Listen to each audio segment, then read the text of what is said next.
Chapter 1, The Comment. The client dinner was cancelled. Eli Westbrook got the text at exactly 4:38 p.m., 2 hours before the reservation, and a full evening ahead of schedule. He wasn't planning to drive home until the next morning, after breakfast and one last check-in at the regional office. That's what Sadie thought too, that he'd be home late tomorrow afternoon, maybe even closer to evening if traffic through Glenmore held him up like last time. The CFO's excuse had been vague: something came up, need to reschedule, but Eli hadn't pressed. He didn't need the meeting.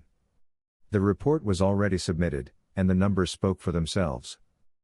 He shut down his laptop, packed with precision, and left the hotel without lingering. He liked driving at dusk. The hours between meetings and moonlight felt engineered for people like him: quiet, observational, controlled. He kept the speed constant, car clean, console uncluttered. No music. Just the low hum of tires on pavement and the faint ticking of the turn signal when he veered off onto Route 12. By the time he reached the Briar Glen exit, still over an hour from home, the sky had settled into a flat gray wash. Not quite night, not fully done with the day either. That in-between state that made light feel dishonest. It wasn't until he passed the strip mall by the overpass that he remembered the envelope. Sadie had slipped it into his suitcase the morning he left. No explanation. Just a padded mailer sealed tight, with a pink sticky note stuck to the front. "Can you drop this in the mail while you're out?" No return name. No handwritten message. Just a pre-printed label in clean block type, with their home address listed in the top left corner. He'd assumed it was something for her father. She'd mumbled something that week about sending him those forms, but hadn't said what they were. And the return label struck him now, as he pulled into the nearly empty parking lot, as odd. If it was for her dad, why list their address? Why not drop it off directly? He lived 10 minutes away. But he hadn't asked then. Because on the surface, it was ordinary. And Eli was excellent at not reacting to things that appeared ordinary. The shipping store was wedged between a vape shop and a karate studio that hadn't updated its hours since before the pandemic. A tattered flag flapped above the door. Inside, the light was too bright and too cold, that sterile white-blue that made everything feel a little too exposed. The air smelled like cardboard and toner. Stale glue sticks and dust. There was a single customer in the store. A teenager near the self-serve printer, arguing loudly on speakerphone about a parking ticket. He didn't glance up when Eli walked in. The woman behind the counter did. Middle-aged. Hair in a messy ponytail. Her name tag read Natalie, and her mouth twitched into a half-smile she probably reserved for people who didn't bring in returns 10 minutes before closing. Eli approached the counter and placed the envelope down carefully, square and aligned. She scanned it without comment. "Ground shipping?" "That's fine." She weighed it, keyed in the zip code, and frowned briefly at the monitor. "Returning to Ashland Drive," she read off. Then her fingers hesitated above the keyboard. "That's in Briar Hills, right?" "It is." Natalie tilted her head a little, looking again at the label. "My niece used to babysit over there," she said, more to herself than to him. "One of those big houses with the stone pillars and too many windows. I think it was on Ashland. Maybe number 116? I remember the dog, white German Shepherd. Used to bark every time a car door shut." Eli said nothing. She glanced at the envelope again, then up at him. "You headed home now?" "I am." She hesitated. Then, in that offhand tone people use when they're trying to pretend they're not saying something meaningful, she added, "Well? Good luck with that." Eli blinked once. "Excuse me?" She gave a small, awkward laugh. "Oh, I didn't mean anything. Just. My niece said things got a little strange at that house. People coming and going. Said it always felt like there were things she wasn't supposed to hear. I'm sure it's nothing." She handed him the receipt.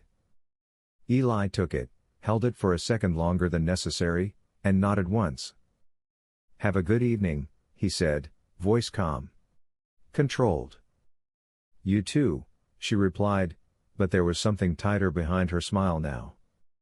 Outside, the cold had deepened. The kind that snuck down the back of your collar and curled around your sleeves. Eli stood beside his car, hands still on the door handle, watching the reflection of the storefront in the passenger side window. Inside, the envelope lay on the seat, silent and sealed. Ashland Drive. Their home. The neighborhood where nothing ever happened. Except maybe it did. He replayed the words again in his mind. People coming and going. She said things got a little strange. Good luck with that. He'd spent years building a life that didn't leave room for chaos. He worked clean. Moved quietly. Avoided drama, outmaneuvered noise. And yet, something about Natalie's voice rang with the kind of truth you didn't need to understand to feel. Sadie wouldn't expect him home tonight. And whatever was waiting behind that front door, he'd face it on his terms. Eli tapped the steering wheel twice. Then, without a word, he pulled out his phone and canceled the dinner reservation he'd no longer need. He opened his GPS and changed the destination. Not the hotel. Not the office. Home. Chapter 2, Quiet Houses Lie. Eli parked 2 blocks from the house. Not because he was hiding. He didn't do dramatics. But the streetlights on their cul-de-sac had a way of catching the chrome on his car, casting flickers that bounced across the blinds in their bedroom. Sadie always claimed she liked surprises, but not the kind that showed up in rear-view mirrors. He walked the rest of the way, shoes crunching softly on the gravel that edged their neighbor's lawn. The February air carried the smell of charcoal from someone's abandoned grill and the faint scent of rain that hadn't yet fallen. Ashland Drive was quiet. Too quiet. Their house looked the same, modern siding, warm porch light glowing, the faux fern Sadie insisted made them approachable. But something in the stillness felt wrong. Off. Not in the obvious way. It was the kind of wrong that only someone like Eli would register. The subtle kind. The kind that lived in timing. He unlocked the front door. No barking dog, they didn't have one. No alarm chirp, he disabled that remotely an hour ago. The thermostat blinked from the wall, 72 degrees. The house smelled faintly like vanilla and salt. A candle, probably. One of the ambience blends Sadie liked to burn after she cooked salmon. But it was Thursday. And she didn't cook on Thursdays. Eli stepped out of his shoes in the foyer and walked to the kitchen. 2 wine glasses sat on the counter. One half full. One with a lip print on the rim, the dark kind Sadie wore when she was trying. A third glass, bone dry, sat in the sink. Not rinsed. Just left. A water ring marked its outline like a signature. He opened the fridge. The wine bottle was still there. Barely a third left. He tilted it just enough to see the label, Cabernet. 2018. She knew he didn't drink reds. A faint sound drifted from upstairs, the hum of water behind the walls. The shower. Running. Eli stood still. No panic. No racing heart. Just a sharpening of the air around him. Like the way the world quiets just before lightning strikes. He didn't call out. Instead, he turned and walked silently through the hallway, eyes scanning everything. The throw pillow was out of place. A drawer not closed all the way. His office door, slightly ajar. A dress shirt hung on the back of the dining room chair. Not his size. He took out his phone and checked the security log. No notifications. No camera triggers. That meant someone had disabled the app from inside the house. Eli moved to the base of the stairs. The water was still running. He climbed the steps slowly, every tread muscle mapped from years of habit. At the top, the bathroom door was shut. Light glowed faintly from beneath. A soft thud, the sound of a shampoo bottle dropping.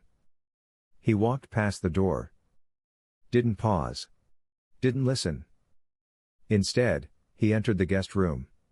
Opened the closet. Pulled down the small, Matte black lockbox he'd installed 3 years ago after Sadie insisted he get rid of anything that might look weird to a future babysitter. Inside, a spare phone. Old model. No SIM. But loaded with a discreet recording app and synced to a private cloud. He tapped it once. Voice recording, on. Then he slipped the phone into the linen closet just across from the bathroom, behind a stack of folded towels, lens angled toward the hallway. When he turned to go, he caught a glimpse of himself in the hallway mirror. Expressionless. Composed. But in his eyes, something else. Not rage. Not hurt. Calculation. Chapter 3, Shadows and Steam. The water stopped. Not all at once, first a stuttering pulse, then silence, the way showers always sound when the person inside is lingering, not ready to face what's next. Eli stood at the far end of the hallway, just out of sight from the bathroom door, hands in the pockets of his wool coat. He could hear a towel being yanked from the rack. The soft rhythm of wet feet shifting on tile. The doorknob clicked. A narrow wedge of steam slipped into the hallway as the door opened partway. From his angle, Eli saw only the reflection in the hallway mirror, a bare shoulder, the curve of a jaw, and then the unmistakable sound of another voice. A man's. Low. Close. I told you we had time, the voice said. Don't rush. Eli didn't move. A shape passed through the steam. Male. Towel around the waist. He was mid-laugh when he turned slightly toward the hallway mirror, toward Eli's hidden vantage point, and that's when the face came into view. Miles. Miles Duran. His co-worker. His friend. The one who'd casually offered to take the Friday morning call off Eli's plate. The one who'd said, just hours earlier in a Slack thread, no stress. Enjoy the extra night, you've earned it. Miles, half naked, barefoot in Eli's hallway. Eli's jaw tightened once. No sound. No reaction. Then Sadie's voice. Don't worry, he's not coming home until tomorrow. He thinks the meeting ran late. They laughed. Her voice soft, breathy. Familiar in all the ways that used to matter. Eli stepped back silently from the mirror's edge. He walked down the stairs without looking back, moving with the same quiet precision he used in boardrooms, the kind of presence that made people underestimate what he's already seen. At the bottom of the stairs, he paused in the entryway. 2 sets of keys hung on the rack. One of them was his. He took them. Slipped out the front door. Closed it without a sound. Outside, the night air felt colder than it had half an hour ago. The street was still empty, street lamps humming above like distant observers.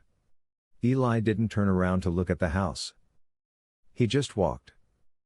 When he reached the corner of the block, he pulled out his phone and opened the secure folder.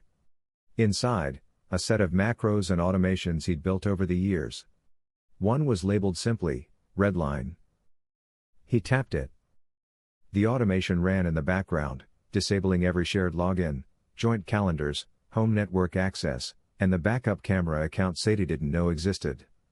It also triggered a silent sync to a private drive, pulling 2 months of system logs and app activity from every shared device in the house. He didn't need to confront them. Not yet. He needed information. Evidence. And time. He'd just gained all 3.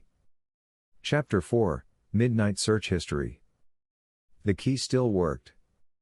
Eli slipped into the guest house just before midnight, the structure he'd renovated last summer just in case they ever needed extra space.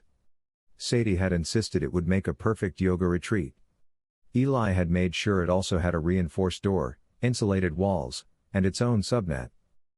She saw a studio. He saw a fallback plan. He hadn't expected to use it this way. But then again, Sadie hadn't expected him home until Saturday afternoon. That had been the original plan, meetings all day Friday, a late dinner, then the drive back first thing the next morning. She'd even joked about it before he left. Don't roll in before noon, I'm sleeping in, she'd said, tossing his travel charger into his bag like a wife who knew his patterns and trusted them. So when Eli didn't come home that afternoon, she didn't question it. She got a text. Simple. Detached. Enough. Running behind. Staying one more night. See you tomorrow. There'd been no reply. Just a read receipt and silence. She thought he was somewhere on the road, maybe grabbing a hotel in Glenmore or stretching the trip to clear his head. She had no idea he was 50 yards from the house, hidden in the structure she decorated but never entered alone. The guest house had its own code, separate power, and no tie to the shared security system. He designed it that way, compartmentalized. Just in case. And now, just in case was the difference between reaction and control. He didn't sleep. He didn't even sit down. Instead, he peeled off his coat, rolled up his sleeves, and placed the envelope from earlier, still unopened, on the counter. Then he reached into the narrow cabinet above the kitchenette and pulled down a plain, unmarked box. Inside, one of 3 laptops Sadie didn't know he owned. This one was black, matte, and air-gapped. No cloud backups. No shared passwords. No traceable MAC address. He powered it on, inserted the slimline storage key, and brought up the sync data from Redline. The logs loaded line by line, like a timestamped confession. Tuesday night. Miles had pinged Sadie on a hidden Signal account at 11:08 p.m. She'd replied from the bedroom, while Eli was still on his conference call downstairs. Wednesday. The system recorded Miles logging into the guest Wi-Fi from his car outside. Sadie had added a new user to the smart speaker group, name, guest device, temporary. Eli's face didn't move. But his hands stilled on the keys. He opened the full browser history from the shared household iPad, the one Sadie kept on the coffee table like decor. Neutral beige case. Decorative home screen. He used it once to look up a wine pairing. She used it for everything else. Searches included: how long is too long to feel distant in a marriage? Signs your partner is emotionally disconnected. Real estate deed authorization requirements. Property transfer if spouse doesn't agree. Can someone see old call logs from deleted apps? He exhaled once. Slowly. Not from pain. From confirmation. Then he tapped into the attic cam, the one he'd installed after a string of break-ins in the neighborhood 2 years ago. Sadie didn't know about it. No one did. Low resolution. Night vision. Enough to confirm presence. On the previous Friday night, the night he'd left for Glenmore, a car had pulled into the driveway at 11:32 p.m. a compact Audi. No plates visible from that angle. But the driver's hoodie said enough. Miles. Same navy hoodie he wore to off-sites and retreats. The same swagger in his walk. The footage caught him inside the kitchen for only a few seconds, but it was enough. Sadie stood at the stove. He stepped behind her and rested a hand on her lower back, like it belonged there. Eli watched it once. Then saved it to a folder marked pending. At 2:12 a.m., he opened a private channel and messaged one person. Noah. Need a trace run. Will explain in the morning. Assume signal is safe for now. His younger brother would be asleep. But by the time Eli placed the phone down, a reply had already bubbled up. Noah. What happened? Eli didn't respond right away. Instead, he shut the laptop, crossed the room, and opened the window just a crack. Outside, the air was still. The main house glowed faintly across the lawn, one upstairs light still on in the master bedroom. A soft yellow square against the dark. They hadn't even closed the blinds. Chapter 5, Best Man, Worst Friend. The first time Eli met Miles Duran, they were standing in front of a whiteboard covered in nonsense. It was Eli's second week on the job, a mid-tier finance firm known more for its quarterly churn than its innovation. The whiteboard was scrawled with budget projections someone in marketing had butchered beyond recognition, and Miles, then just another associate, was watching with thinly veiled amusement. "That's not math," he'd said under his breath. "That's panic with bullet points." Eli hadn't smiled. But he'd nodded once. An alliance formed in silence. From there, they moved up in parallel, the way two people do when one is useful and the other tolerates it. Miles had always been the social one. Happy hours, inside jokes, the kind of man who could turn a missed deadline into a laugh. Eli didn't need charm. He had accuracy. But at some point, Miles became more than convenient.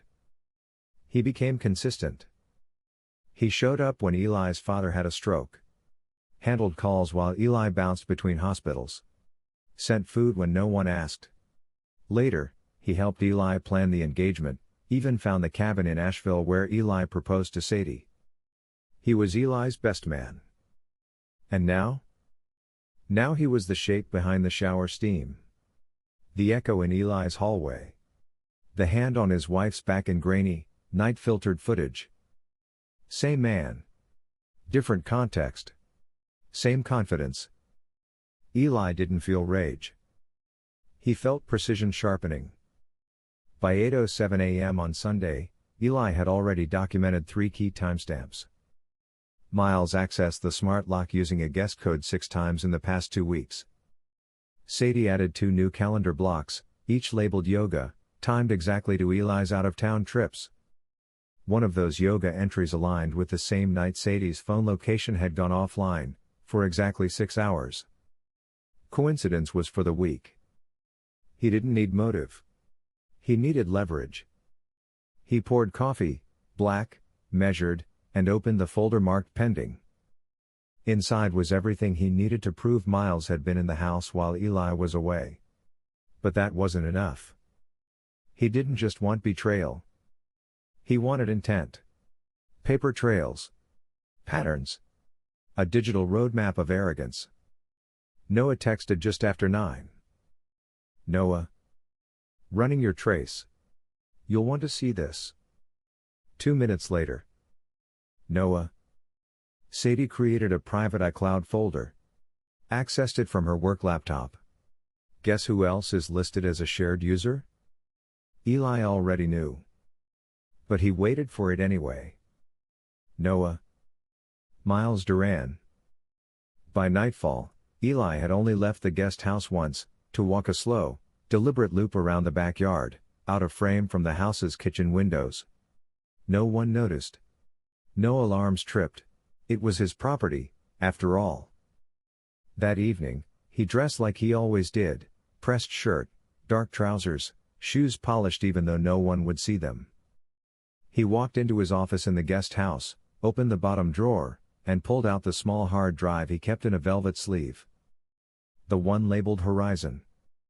It contained every instance in the last year that Miles had logged into company systems from unauthorized or foreign IP addresses. Technically, Eli wasn't supposed to have that level of access anymore. He'd passed the audit responsibilities months ago. But technically, Miles wasn't supposed to be in his house either. Eli connected the drive to his encrypted laptop and opened a blank directory. Then he created a new folder. Title: Exit Prep, Phase 1. Chapter 6, Whispers at Work. By Monday morning, Eli had been home for 3 days. Not officially, of course. Not in any way Sadie or Miles would have noticed. His car hadn't returned until late Sunday night, parked 2 blocks down in the same spot where it had been Friday. A breadcrumb. Just enough to suggest nothing had changed. He'd slipped in and out of the guest house like a shadow. Showered. Worked. Documented. Sadie thought he'd just gotten in. She greeted him with a yawn and a distracted smile as he stepped into the main kitchen at 6:42 a.m. "You're back," she said, voice light. "I didn't even hear you pull in." He poured himself coffee, black, without answering right away. "Long drive," he said finally. She nodded. "Well, I'm glad you're home. I was starting to think Glenmore had kidnapped you." Eli didn't smile. He just looked at her for a second longer than usual. Then he kissed her forehead like a man coming home from nothing at all. The office always smelled faintly of printer toner and lemon wipes, like a place that was constantly erasing itself. Eli arrived at 9:56 a.m. No advance email. No Monday status ping. Just his presence, crisp shirt, clean shave, quiet confidence. The receptionist blinked when she saw him. "Mr. Westbrook, oh. I thought you weren't coming in until tomorrow." "I got in early," Eli said. "Thought I'd get ahead of the week." He didn't elaborate. People like him didn't need to. Upstairs, the bullpen was in mid-murmur, keys clacking, pages turning, someone's Spotify playlist playing too loud. But the moment he walked through the glass doors, the rhythm shifted. Not dramatically. Just enough. The guy from IT, the one who always wanted to talk about tennis, didn't look up. Two interns whispered over Slack and minimized their chat the moment he passed. A junior associate who'd once asked Eli to mentor her pretended not to see him. They knew something. Or thought they did. He walked by Miles's desk on purpose. It was empty. Chair pushed back. Monitor dark. A half-finished protein shake sat sweating next to an open notebook. He paused just long enough to glance at the page. The most recent scribbles read: Q3 deck. Transfer window? Call with S, confirm timing. Friday equals window clear. Eli took a photo. At 11:20 a.m., he stood in the East Conference room, laptop open, waiting for the Monday forecast sync to begin. Only 3 execs had opted to attend in person. The rest had stayed remote, another holdover from hybrid culture no one wanted to give up. As people filtered in, Eli kept his eyes on the glass. He didn't speak. He listened. And it didn't take long. Didn't expect him back yet. Thought Miles was running point. Heard something went wrong with the trip. Not rumors. Not yet. But the pressure in the room was tilting. Eli could feel it. Like the moment before a pane of glass fractures, no sound, but all tension. He pulled up the quarterly report, answered 2 questions about regional drift, and shut down the meeting with perfect timing. Then he walked out, leaving nothing behind but silence. At 12:17 p.m., he passed Rosa Villanueva in the hallway, the business ops lead who'd known Miles since onboarding. She smiled. Too quickly. Eli. Everything good? He met her eyes. Of course. Why wouldn't it be? She hesitated. Oh, no reason. I just. Miles said you'd extended your trip and then you didn't join the Friday sync, so. I was offline, he said. Some things still work better that way. She nodded too many times. Then, cautiously, I probably shouldn't say anything, but. If there's anything going on between you and Sadie. He let the pause sit. There isn't, Eli said flatly. And if there were, Miles wouldn't be the one to know about it. That shut it down. Rosa blinked, flushed slightly, and walked away. By 1:03 p.m., he was logged into the back end of their scheduling platform. He didn't touch anything. Just observed. A few access privileges from a past audit were still intact. One tab caught his eye. Shared calendar, view, M. Duran. Filters, recurring events, tag, personal. There, in clean gray font. Title, SW, final window, confirmed. Location field, 116 Ashland, driveway clear. Eli hovered the mouse. Then he closed the window. Chapter 7, Calendar Clues. Eli had always believed that the truth didn't hide, it scheduled itself. People thought of calendars as harmless. Appointments. Reminders. A paper trail of boring things. But in Eli's experience, that was where carelessness lived. Not in deleted texts or vanished calls. In recurring events. In timestamps. In the casual assumption that no one was looking. He'd built systems for clients around it, predictive audits based solely on calendar metadata. It didn't matter what people said. What mattered was what they planned to do and when. So on Monday night, after Sadie fell asleep in their bed, limbs tangled in linen, face turned toward the window like a woman at peace, Eli returned to the guest house and opened the audit timeline. The first thing he did was cross-reference 4 months of travel dates against Miles's calendar. Match 1. Eli's conference in Boston. Sadie had marked yoga workshop on the shared calendar. Miles's calendar listed, personal half-day, Thursday/Friday. Match 2. Eli's Denver trip. Sadie, volunteer night. Miles, client onboarding, WFH, plus errand block, 3 p.m. Match 3, Glenmore, last weekend. Sadie, girls brunch, SAT. Miles, unscheduled PTO, pending. Every date Eli was away, Miles had carved a gap. Sometimes subtle. Sometimes not. The most recent one, the one that caught his breath just slightly, had a title so casually coded it felt like mockery. SW, final window, confirmed. Location, 116 Ashland, driveway clear. He paused. Then filtered by meeting invites and notification triggers. On 3 separate occasions, Sadie had removed Eli from shared reminders. Nothing dramatic. Just enough to erase a digital shadow. The yoga block in February had originally included him, then was updated minutes later. The brunch invite from last month? Removed, re-added, then hidden. She didn't want him to see. But she didn't delete. Because Sadie didn't believe she needed to. Because she didn't believe he'd look. Eli created a master file, a clean, timestamped timeline. Not theory. Not emotion. Just facts. He color-coded Sadie's edits in yellow. Miles's gaps in blue. His own travel in gray. Then he opened a private sheet and began annotating entries. Each block told a story. Each omission was a decision. Each overlap, a warning. At 11:04 p.m., he received a ping from Noah. Noah got into the iCloud folder. You'll want to see what they've been working on. Noah, attached file, transfer_plan_draft3.pdf. Eli downloaded it, eyes steady. The first page was a mock proposal for a title transfer, removing his name from the deed. The second page was a sample power of attorney form. The third was a script, a literal script, for how to position the idea gently if he becomes defensive. It ended with a note in parentheses, have Miles draft email in follow-up tone if necessary.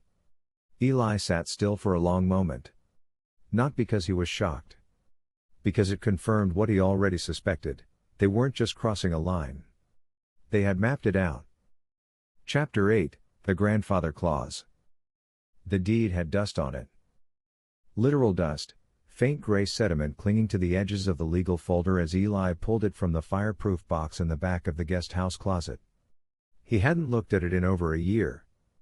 Not since the final probate paperwork had cleared and the parcel had passed fully into his name. Parcel 78. 5 wooded acres outside Halston Ridge. His grandfather's land. It wasn't the kind of property people bragged about. There was no cabin. No lake view. Just a long gravel driveway, a rusting gate, and an old orchard that hadn't bloomed right in a decade. But to Eli, it was more than acreage. It was untouched lineage. One of the only things in his life that had never been borrowed, shared, or tied to anyone else's name. Until now. The draft documents Noah had sent him, tucked deep in the shared iCloud folder Sadie assumed was private, didn't just include title transfer language. They included terms of sale. There was a section labeled Buyer Preference, with notes about parcel division and potential easement modifications. And in the margins, scribbled in Miles's blocky, overconfident handwriting. We can push this as an income opportunity. Rural Dev Grant equals easier sign-off. Push. We. Sign off. Eli stared at the word we like it was a virus he could isolate on the screen. He closed the file. then reopened it. This wasn't just betrayal. This was conversion. A financial strategy. A coordinated, deliberate move to take something that didn't belong to them, not emotionally, not legally. And Sadie hadn't just gone along with it. She'd initiated it.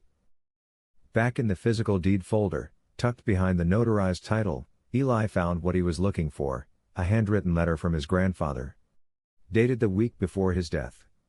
Unfolded and precise. Eli. Don't let them touch this land.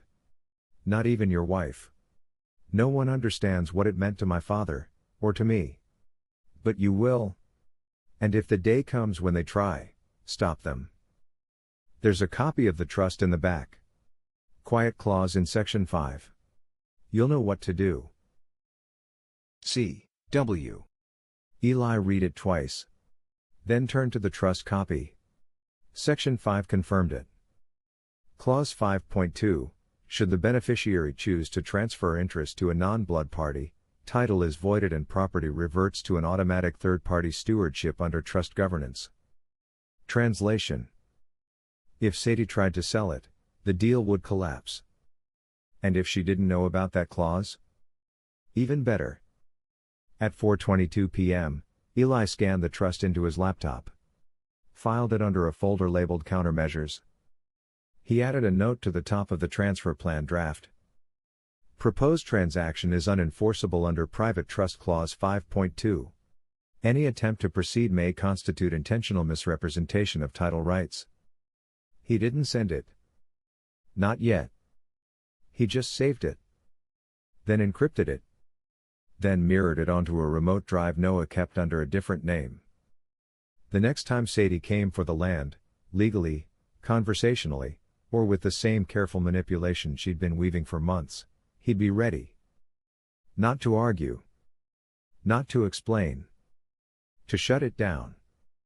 Chapter 9, Noah in the Middle. Noah Westbrook had always been the quieter one. Not timid, just tuned to a different frequency. Where Eli moved like a scalpel, clean and precise, Noah moved like code, subtle, logical, exacting when it mattered. He preferred circuits to conversations, servers to small talk. They weren't close growing up, not in the traditional sense. But Eli had never once questioned Noah's loyalty. And right now, loyalty was the only currency that mattered.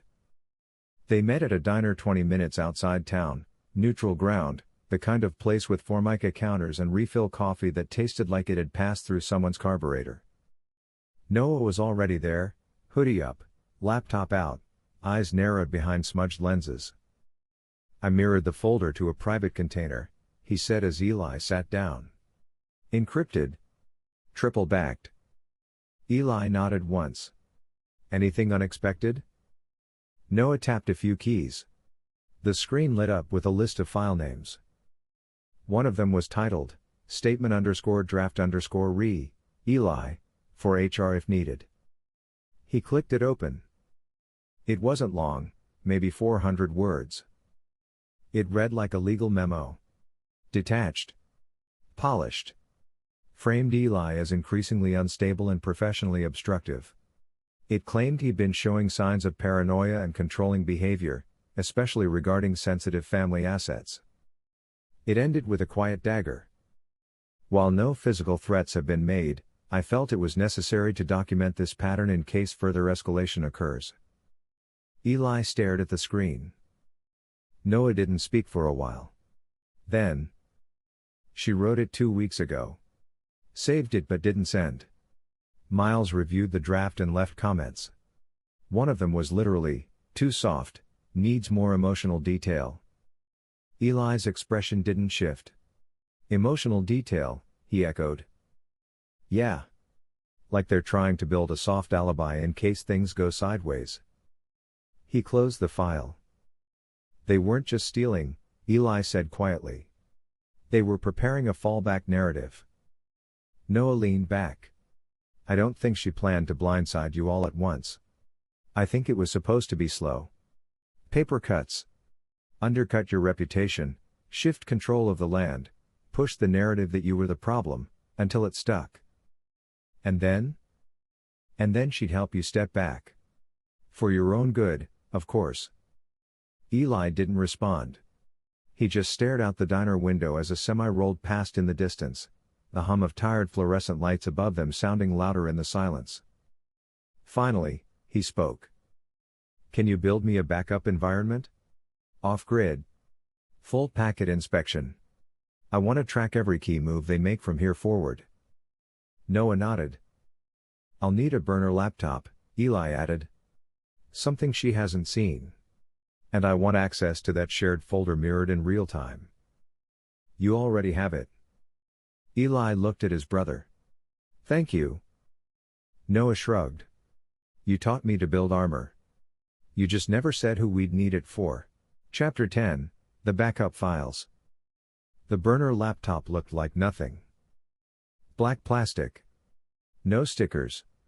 No fingerprints. Clean as a priest's conscience. Eli set it on the desk in the guest house Sunday night, just before midnight, while the main house was dark and silent. Noah had wiped it twice, then layered it with tracking software so discreet even the keyboard inputs left breadcrumbs. Sadie wouldn't notice. Miles never would have known how to check. And that was the difference. They were amateurs playing at control. Eli was the real thing. Noah's sync tools had been combing through archived folders for 2 days. The iCloud share was sloppy, not encrypted, not masked, not even scrubbed for metadata. By 12:40 a.m., Eli had a mirrored copy of every shared file between Sadie and Miles from the past 4 months. What they'd saved. What they'd drafted. What they'd deleted and never expected to surface again. One folder stood out immediately. /assets/personal/quiet, plan/. Inside. PDFs of Eli's property holdings. Screenshots of old email threads he hadn't seen in years. A copy of a prenup addendum Sadie had once pushed and he'd never signed. And then, the most damning, a voice memo labeled simply, Tuesday dry run. Eli clicked play. It was them. In the kitchen. Miles's voice first. So you'll lead with the calendar stuff. You were feeling overwhelmed, like he wasn't hearing you. You keep it vague but emotionally honest. That gives us a floor. Sadie responded. Calm. Practiced. Right. And if he pushes back, I pivot too. I've been talking to someone professionally, and they said your behavior sounds like emotional withdrawal and boundary fixation. They laughed. Lightly. Miles again. We should make sure there's a digital trail that shows he's been erratic. You could say he threatened to move funds. Something soft. Nothing we have to prove. Sadie. I already wrote the first version. You want me to upload it? Soft tapping. A keyboard. Then silence. Miles again, a little quieter this time. If this works. The land, the cash out, we can be out of this in 6 months. And he won't even fight it. Eli didn't react. He let the file play all the way through, 7 minutes and 29 seconds of betrayal dressed up as strategy. When it ended, he replayed only the last line. And he won't even fight it. By 1:18 a.m., Eli had packaged the full audio into an encrypted file and embedded it inside a dummy PDF marked Q4 Budget Prep. He emailed it to a separate inbox under a name he hadn't used in years. Then he created a new folder on the burner desktop and labeled it /Phase 2, Weaponization/. Inside, he dropped the audio. A visual timeline of calendar overlap. A side-by-side of property draft docs. The false HR statement. The trust clause. The message from his grandfather. This wasn't a folder anymore. It was an indictment. At 2:03 a.m., Noah texted again. Noah, also, Sadie's laptop backed up a notes file you haven't seen yet. Tag, for my attorney. Want it? Eli, yes. 10 minutes later, he opened it. It wasn't legal. It was rehearsed. A draft email with the subject line, regarding Eli, Private request for advice. Inside were sentences designed to read like concern, not accusation. I'm scared he'll escalate if I push back. He used to be more patient. Now he just stares like he's evaluating me. I need to know what my options are before this becomes unsafe. No signatures. No send history. But enough to see the direction she'd been preparing to take. Eli sat back. He didn't need her to admit anything out loud. She'd already written her confession. Chapter 11, Sunday Dinner Setup. Sadie's family always did Sunday dinner like it was theater. Not casual. Not cozy. Performative. Matching dishes. Polished wine glasses. Someone always brought a salad they didn't eat. Her father, Gerald, presided at the head of the table like a senator off duty, affable, predictable, mildly condescending. Her mother fussed, refilled things, smiled too tightly when conversation dipped into politics. Eli had mastered this scene years ago. But this time, he didn't come to blend in. He came to study them. The house was already full when he arrived, laughter drifting through the porch screens, someone's perfume lingering in the doorway. Sadie met him on the front steps with a kiss on the cheek and a glass of wine already in hand. "You look sharp," she said, smiling. "I was starting to think you'd miss it." "I wouldn't miss this for anything." She laughed, and didn't notice the pause before he said it. Inside, her brother was setting out dinner rolls, her sister-in-law flipping through family photos on her phone. Eli moved through the space like a man whose life wasn't unraveling beneath his feet, cool, unbothered, aware of every gesture. In the dining room, Gerald looked up from his roast and waved Eli over. "Well, look who survived the Glenmore gauntlet," he said. "Sadie said you stayed an extra day. Must have been some Friday meeting." Eli smiled. "You know how end of quarter gets." Gerald chuckled. "I try to forget." Dinner began with a toast, one Sadie gave, strangely. About gratitude, and showing up for each other, and the importance of communication. Eli noted the way her eyes flicked toward her mother at the word honesty, then back to her wine. He also noted the small rectangular folder sticking out of her mother's tote in the corner. Legal blue. Sadie never brought paperwork to family dinner. Unless she expected to present something. Midway through the meal, Gerald turned the conversation.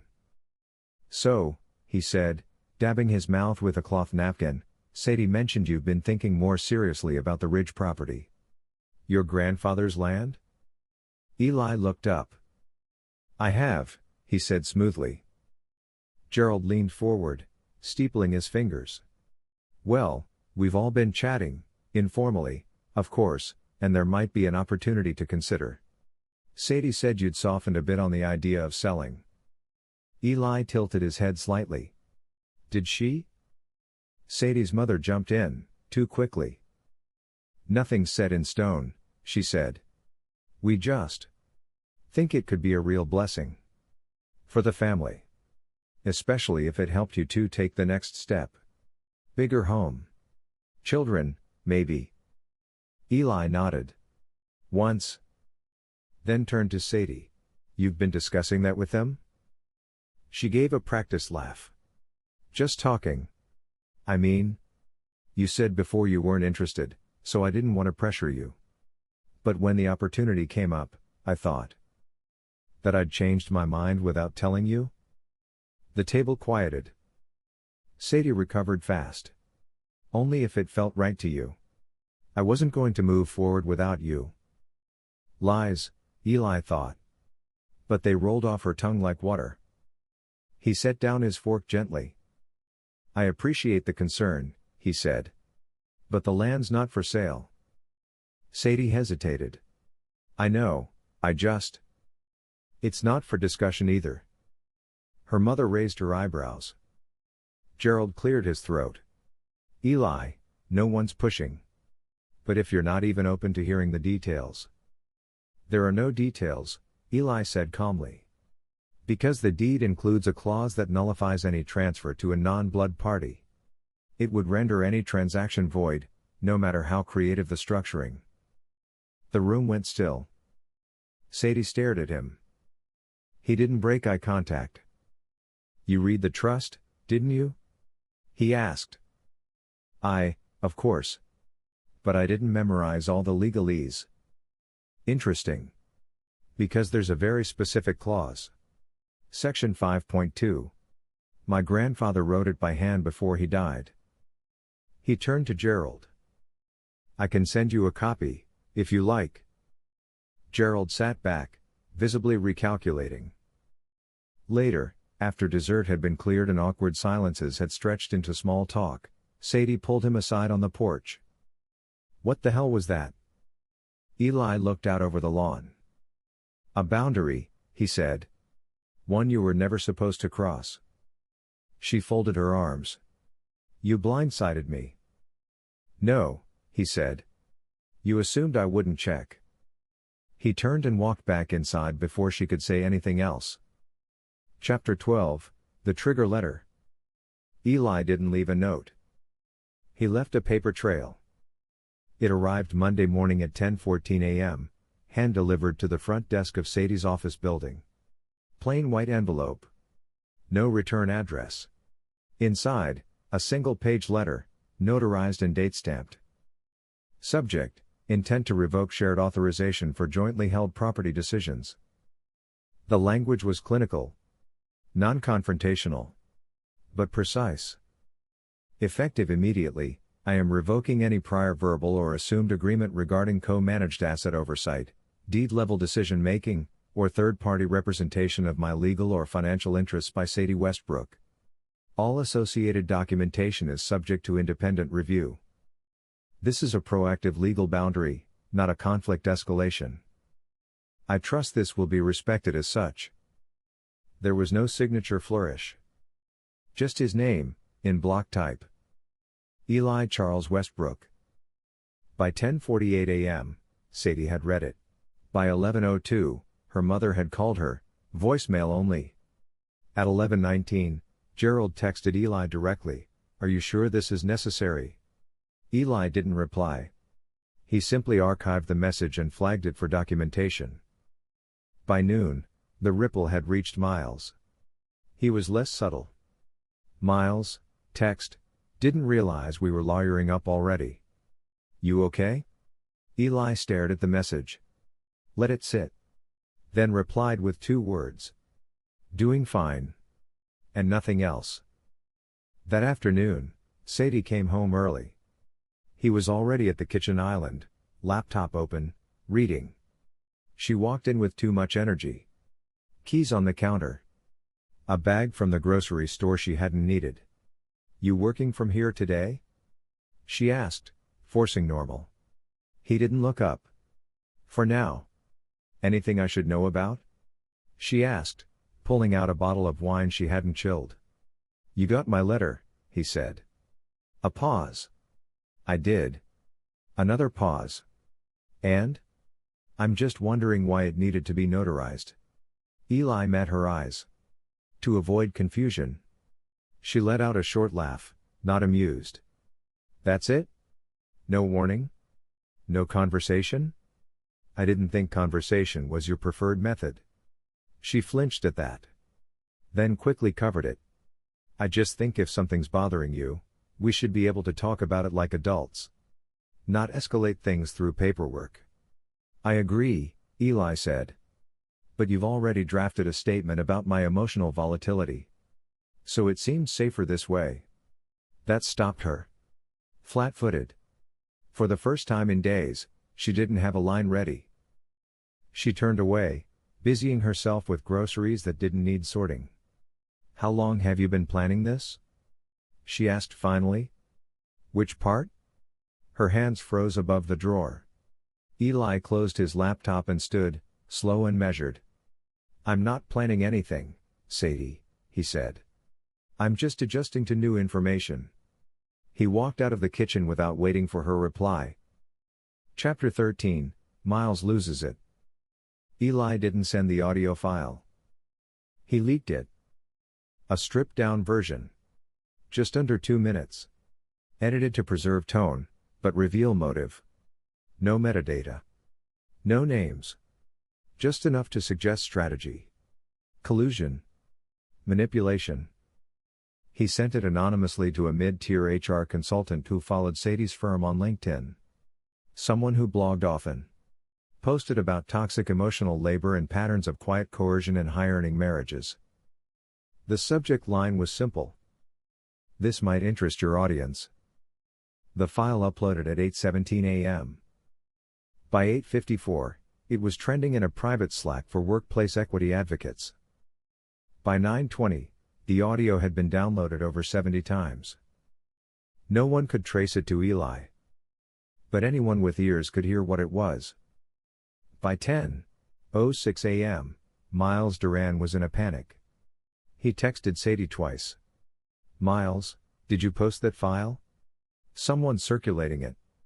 Miles, 2 minutes later, this is blowing up in channels you don't even follow. She didn't reply. She couldn't. Because by then, her phone was ringing with a call from their firm's in-house counsel. And across town, Eli was sitting calmly in a corner cafe, not far from Miles's office, sipping espresso and watching from a distance. At 11:11 a.m., Miles burst out of the building. No coat. No plan. Just fury. Eli watched him pace the sidewalk, phone pressed to his ear, gesturing like the world was falling apart. It was. But not in the way he thought. Inside the cafe, Eli's burner laptop buzzed once. Noah, your boy's in meltdown. Tracked a full wipe on his work laptop, but he forgot the backups. Amateur hour. Eli smiled, just slightly. Eli, what about the cloud sync?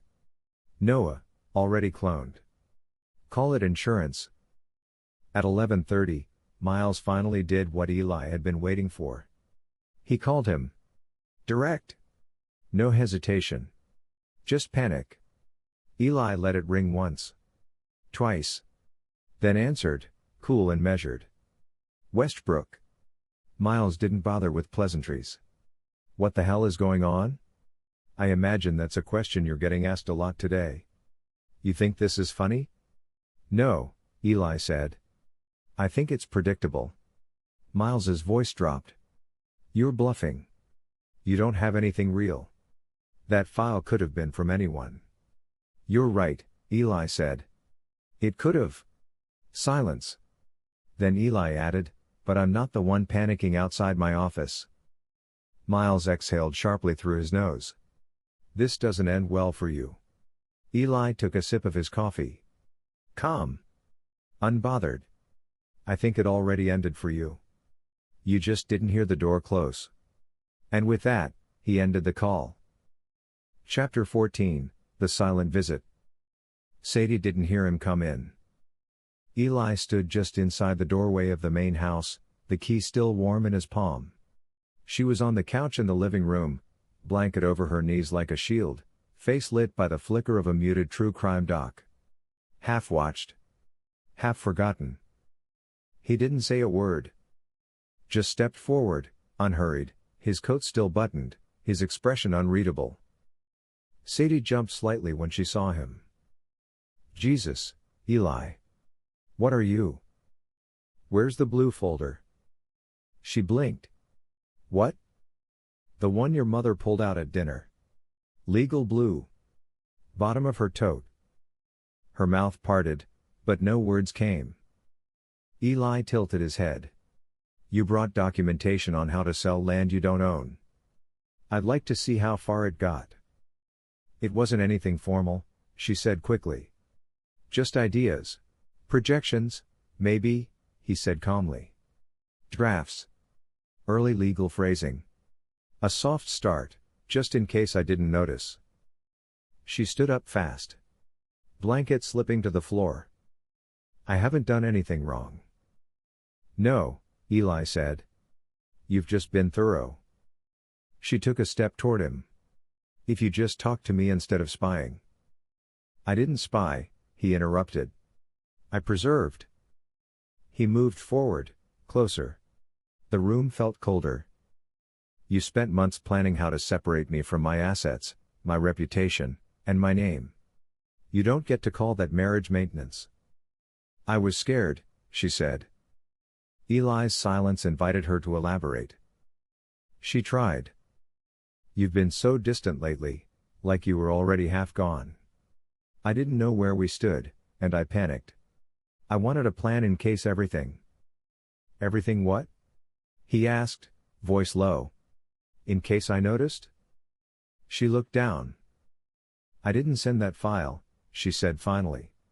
The one that's going around. I swear. I know. Her eyes lifted. Eli stepped past her, opened his coat, and removed a small envelope from the inner pocket. No stamp. No return address. Just folded contents, sealed. He set it on the coffee table. What is it? She asked. Instructions, he said. For what? You'll understand when the attorney calls. Sadie's jaw clenched. You're just walking away? No, he said, meeting her eyes. I walked away the moment you started building an escape route behind my back. This, he gestured to the envelope, is just the receipt. She didn't move. And neither did he. Until he turned, walked to the door, and paused. You wanted control, Sadie. You wanted narrative. But you were never the writer. A beat of silence. I was just letting you finish your paragraph. And with that, he stepped out into the cold. The door closed behind him. Soft. Final. Chapter 15, The House of Cards. It began with calendar entries she didn't create. 3 meetings. No context. All marked confirmed. 10 a.m. Joint Asset Inquiry. 1 p.m. Independent Counsel Review. 3:30 p.m. Trust Clause Debrief. All locked by Eli. No invite. No explanation. Sadie stared at them Tuesday morning, bile creeping up her throat. Not because she didn't understand. But because she did. He was already seated when she walked into the first meeting. Pressed collar. Black folder. Calm. Sadie, by contrast, was tight-wrapped in a blazer that didn't fit quite right anymore.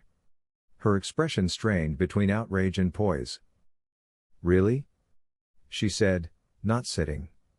You're hijacking my calendar now? I didn't hijack anything, Eli said. I updated what you were already avoiding. She sat slowly. This isn't how adults handle conflict. He raised one brow. Neither is screwing my best man while I'm on a business trip. The words landed like a slap, quiet, lethal, deliberate. She went still. No denial. Just a shift in her jaw. A mediator joined the call, and for 40 minutes, they discussed assets like two strangers carving up a vacant house. But every few minutes, Sadie glanced at Eli, like she was waiting for him to break. To flinch. To feel. He didn't. By the second meeting, her confidence had fractured. The independent counsel laid out shared logins, asset crossovers, and a forensic trail Sadie hadn't realized existed. The folder Eli slid across the table was surgical. Signal message logs. Shared device syncs. The hidden Wi-Fi miles used while still on payroll. And the voice file, I told you we had time. Don't rush. Sadie stared at the paper, her pulse visibly jumping at her throat. You went through my private accounts. I mirrored what you handed to someone else, Eli said. Your mistake was assuming I wouldn't notice. I never meant for it to go that far. You mean the folder labeled Quiet Plan _Draft 4? He asked. Her face blanched. He leaned forward, voice steady. You weren't confused, Sadie. You were calculating. The only thing you underestimated was how quietly I'd calculate back. By the final meeting, there were no attorneys. No facilitators. Just Eli and Sadie in the last shared space they'd occupied together. She didn't sit. I made mistakes, she said. But I didn't mean to lose everything. Eli stood too. You didn't lose everything. She blinked. You gave it away, he said. Piece by piece. To someone who could never build a future, only borrow someone else's. Her voice dropped. He was there. You weren't. I was building something while you were burning it. Sadie crossed her arms, defensive now. You're not innocent in this. You shut down. You froze me out. Don't pretend this is all on me. He stepped toward her, not loud, not angry. Just unflinching. You had a choice. You could have told me you were unhappy. You could have asked for a reset. You could have waited until we figured it out. But instead, you slept with the one person you knew would hurt the most. She swallowed hard. I didn't plan to. No, he said, you calculated it. Silence. Then he added, and now you'll live with the result of that math. She didn't say goodbye. He didn't watch her leave. But by the end of the day, the house was half empty. The keys she left on the counter didn't jingle when he picked them up. They were just quiet. Like everything else now. Epilogue, the quiet return. 3 weeks later, the house was quiet again. Not sterile. Not hollow. Just clean. The guest house had been locked up. The backup drive stored. The cameras removed. No need for surveillance anymore. There was no one left to watch. Eli stood in the main kitchen for the first time since it all unraveled. The sun hit the floorboards just as it used to, only now, the silence didn't feel tense. It felt earned. The home network had been rebuilt from scratch. The locks changed. The deed, updated. The trust, restructured to exclude all joint survivorship clauses. Sadie hadn't contested. Not after the footage. Not after the metadata. Not after Eli's lawyer dropped the phrase strategic fraud into the first draft of the response brief. Miles resigned from Ridge and Keene a week later. His name scrubbed from the website. Last seen updating his LinkedIn to independent consultant. Quietly replaced. Quietly irrelevant. Eli didn't celebrate. He didn't date. Didn't post. Didn't explain. He simply got up every day at 5:30, ran the perimeter of the property, and resumed the kind of life that didn't ask for noise. A new project was underway. Not revenge. Not restoration. Reinvention. He didn't need anyone to know what had happened. He only needed them to remember one thing. He was never the one caught off guard. Thanks so much for watching. If you love a good revenge story, or if you've ever dreamed of getting the last word without saying much at all, you're in the right place. Be sure to like this video, subscribe to the channel, and turn on notifications so you never miss a new savage ending. Because around here, karma always hits different.